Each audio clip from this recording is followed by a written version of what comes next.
Jadi, materi yang akan kami sampaikan kali ini adalah minyak bumi dan gas alam.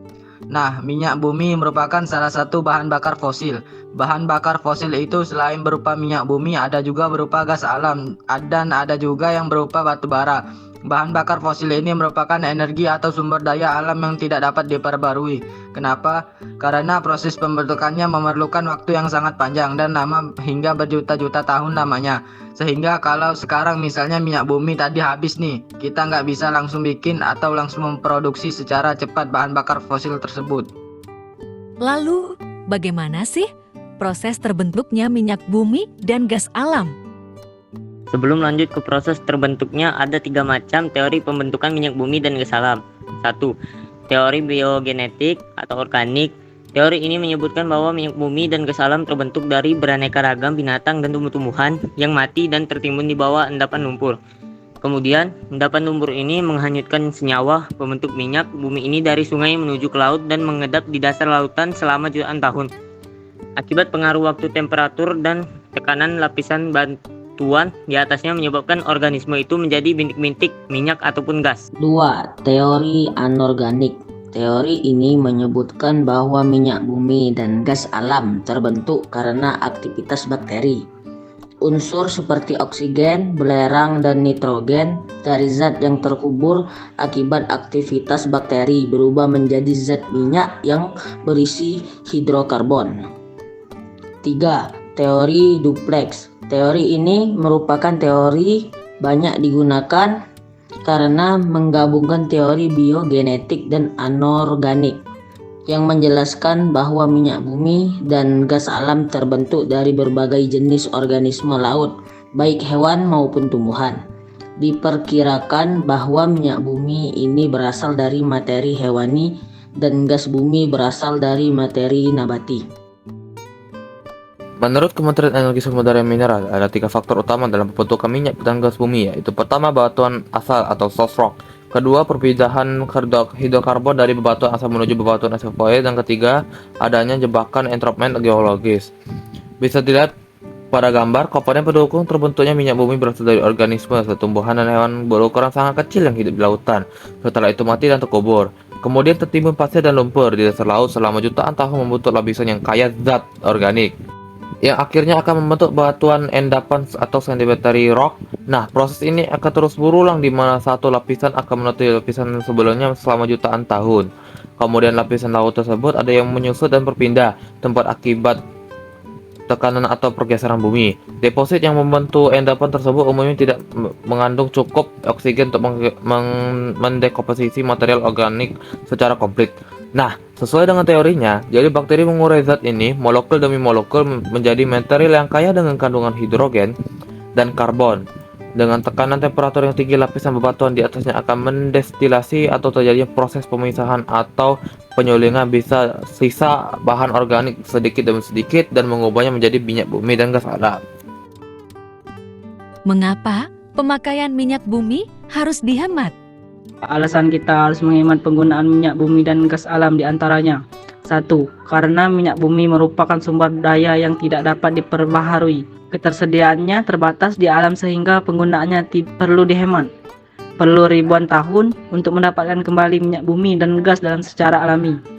Selain ketersediaannya yang terbatas, agar dapat dimanfaatkannya minyak bumi dan gas alam perlu melewati proses pengelolaan yang membutuhkan biaya yang tidak sedikit dan dapat menimbulkan dampak kerusakan lingkungan. Dapat mengurangi emisi gas dan polusi akibat pembakaran minyak bumi. Polusi meningkat baik karena penggunaan minyak bumi, seperti oleh karena itu kendaraan bermotor menghasilkan gas berbahaya seperti karbon monoksida atau CO dan karbon dioksida, di mana polusi dari gas ini juga bisa menimbulkan berbagai penyakit untuk manusia. 3. Menghemat biaya dan mengurangi pengeluaran. Bila kita menghemat penggunaan bahan bakar minyak bumi, maka kita akan membayar lebih sedikit untuk biaya bahan bakar ini. Begitu juga sebaliknya. Terus, bagaimana cara kita menghematnya? 1. Menggunakan secara bijak atau secukupnya. Menggunakan bahan bakar alternatif. Pemakaian bahan bakar alternatif juga bisa dijadikan opsi untuk menghemat minyak bumi. Contoh bahan bakar alternatif yakni biogas dan biodiesel yang dihasilkan dari bahan biotik.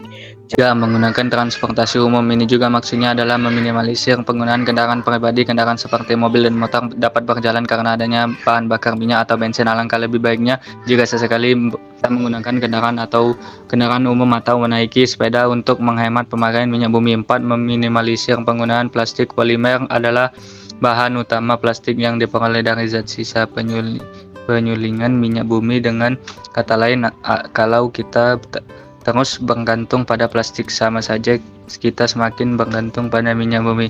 Sehingga usahakan membawa tempat barang saat berbelanja untuk mengurangi pemakaian kantong plastik atau gunakan plastik ramah lingkungan.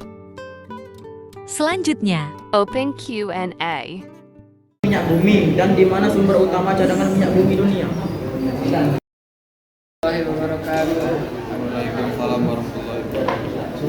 Saya Muhammad Farhana dari kelompok 3 ingin mempertanyakan, apakah bahan bakar minyak dapat habis dan apa yang harus dilakukan jika hal tersebut terjadi? Apakah bisa dibantu dengan bahan bakar alternatif lainnya? Assalamualaikum warahmatullahi wabarakatuh. Saya perwakilan dari kelompok 1 akan menjawab pertanyaan dari kelompok 2. Bagaimana proses terbentuknya minyak bumi dan di mana sumber utama cadangan minyak bumi di dunia?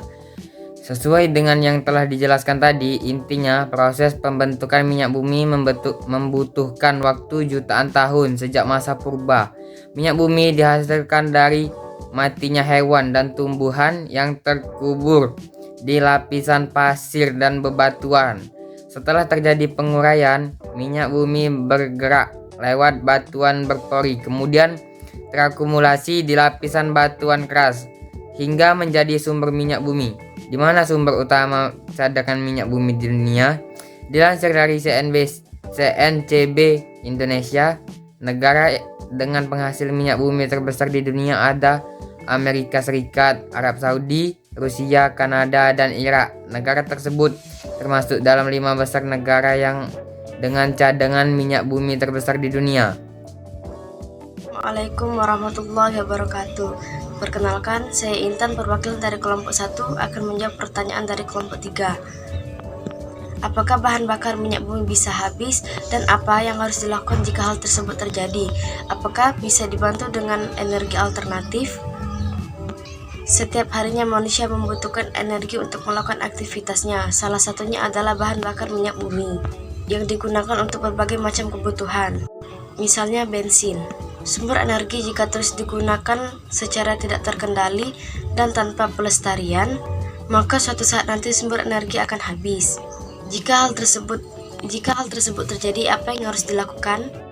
Melansir dari situs pengkajian dan Badan Teknologi, salah satu cara yang dianggap paling tepat untuk mengatasi habisnya sumber energi ialah dengan menggunakan sumber energi yang tidak akan ada habisnya.